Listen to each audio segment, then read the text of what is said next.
क्योंकि हम किसानों के घर में पैदा हुए, तो हमें कोई उसमें पढ़ना नहीं, उस विषय को हम जानते हैं कि अब जैसे 10 बीघा खेती है, 15 लोग घर में है। अब बच्चों की पढ़ाई, कपड़ा लत्ता, ब्याह बर, खाद पानी, सिंचाई का घंटों के पैसे होते हैं, 4 घंटे 5 घंटे में 1 बीघा, ऐसे ऐसे होता है।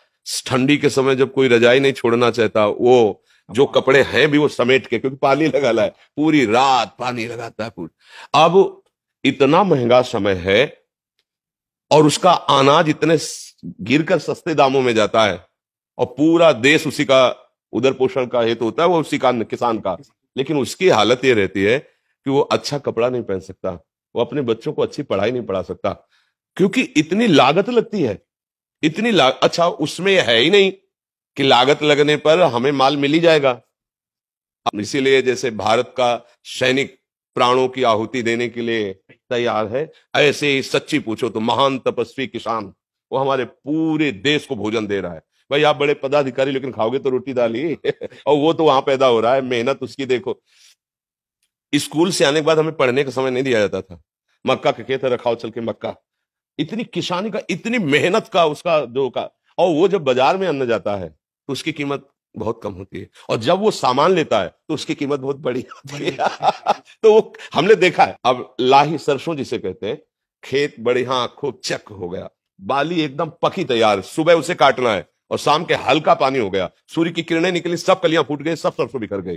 अब वो बैठे रो रहा, क्या करे, लाखों रुपया लगा करके भी वो गरीब का गरीब और कर्जदार हो गया। ऐसे जब उनको अध्यात्म का ज्ञान नहीं होता तो फिर एक उपाय मिलता है कि क्या करूं, आत्महत्या कर लूं। ये हम मतलब पढ़ी लिखी बात नहीं कह रही है, हम समस्या कह रहे हैं। हम लोग जैसे किसान के घर में जन्मे थे ना, तो रात में बादल गरज रहे हैं, पकी फसल गेहूं की खड़ी है, चना की खड़ी है, सरसों की खड़ी है, पूरा परिवार ऐसे बैठा है, राम राम राम राम भगवान बस 2 दिन का समय दे दो, किसी तरह काट करके हम घर। अब अगर वो 2 दिन में वर्षा हो गई तो पूरे साल की कमाई गई उसकी। अब उसको ना कोई सरकारी सहयोग मिलेगा और ना सामाजिक सहयोग मिलेगा। वो सदैव कि किसान आदमी जो है ना, वो कभी ब्याह वर हो तो नए कपड़े बल गए, वो भी साल में एक आध बार जो अन्न का ड्योढ़ा लगा है उससे, नहीं तो उसका जीवन बड़ा कष्ट में रहता है, बड़ा कष्ट है। किसान वास्तविक प्रणाम योग्य और सबके प्रणाम योग्य है, क्योंकि कुछ भी तुम 10 लाख कमाओ महीने, लेकिन खाओगे क्या? 10 लाख थोड़ी खाओगे, खाओगे तो अन्न ही ना। तो उसके अब ये कि थोड़ा सा आधुनिकता बढ़ गई है, पर वो अन्न में पावर नहीं रहा। जैसे अपने लोग थे ना, 1 बीघा में 8 मन गेहूं होता था, 8 मन, क्योंकि उर्वरक डालने की सामर्थ्य भी नहीं थी, और उर्वरक निषेध भी किया जाता था कि अन्न पौष्टिक रहेगा। गाय का गोबर, वो जो गांव में पशुओं का एक वो बनाया जाता है ना, गोबर डालने का, हाँ, उससे फिर भर भर के बैलगाड़ी में खेतों में बिखेरा जाता। 8 मन हमारी। अब जो है 60 मन, 40 मन, 45 मन, पर उस अन्न में ऐसे केमिकल उर्वरक तत्व मिल गए कि वो हमारे शरीर को हानि पहुंचाते हैं, स्वस्थता नहीं सुरक्षित रह पाती। किसान का अगर सरकार से अच्छा सहयोग हो तो भले कुछ हो, नहीं तो वो आज अच्छा खेती में जैसे आप बार बार उर्वरक डाल रहे हैं तो उसकी क्षमता कम हो रही है, भूमि की क्षमता कम हो रही है, वो अन्न फिर उतना नहीं उपजा पाए। अब वो जो केवल किसान है, जिनके लड़के बच्चे नौकरी कर रहे हैं, उनको तो ठीक है, खान पीने को खेती से हो गया और अर्थ है, लेकिन जो केवल किसान है, सच्चे मानो एक तपस्वी से कम नहीं है, भारी तपस्या का उनका विषय होता है। तो इसलिए उनकी तो हम वंदना ही कर सकते हैं, उनके विषय में बस यही है कि सरकार सहयोग करे, और तो मतलब अच्छा, अब जब पशु नहीं पालेंगे, क्योंकि अब पशु ना पालने का स्थान बनता जा रहा है, क्योंकि बैल से तो खेती जोतनी नहीं है, ट्रैक्टर से जोतनी नहीं है, तो बैल का तो मतलब नंदी का तो कोई सवाल ही नहीं रह गया कि कोई किसान पाले। क्यों पाले, मतलब समझो।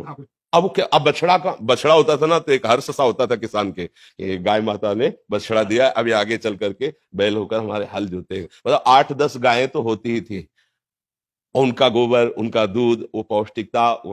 पर किसान आदमी अर्थ, जहां अर्थ की बात आती थी, वहां साहूकार सेठों के कर्जे की तरफ सोचना पड़ता था कि भाई अगर 1,000 रुपया लेना है तो फिर 20% में अब वो अगर मतलब 10 रुपए भी चाहता है तो उसे अनाज बेचना है। अब उसको ये देखना है कि हमारे ड्यूला में अगर अनाज कितना है, 1 साल का भोजन उसी से होगा। अब वो बहुत कष्टमय जीवन हमने देखा है, मतलब उसी कुलों में पैदा हुए किसानों के, तो देखा है। तो किसान चूंकि अब इतना बुद्धि का वो फैलाव नहीं है, तो छल कपट और संसार, गांव के आज भी लोग हैं, मतलब आज भी है, आपको बताए, आप जैसे चले जाओ कोई परिचय नहीं है, और आप ऐसे कुछ जरा सा, तो वो एक दामाद की तरह आपका सेवन करेंगे। आओ भैया बैठो, चाय पी लो, भोजन पालो, और यहाँ चले जाओ कॉलोनी में, बगल वाले कमरे में कौन रहा है, कोई परिचय नहीं है, चाहे जितना रोए चिल्लाए कोई पूछेगा नहीं कि तुम क्यों रो रहे हो। और गांव में एक आदमी कष्ट में हो तो सैकड़ों लोग वहां खड़े हो जाके जाके। एक आज भी ऐसा माहौल है।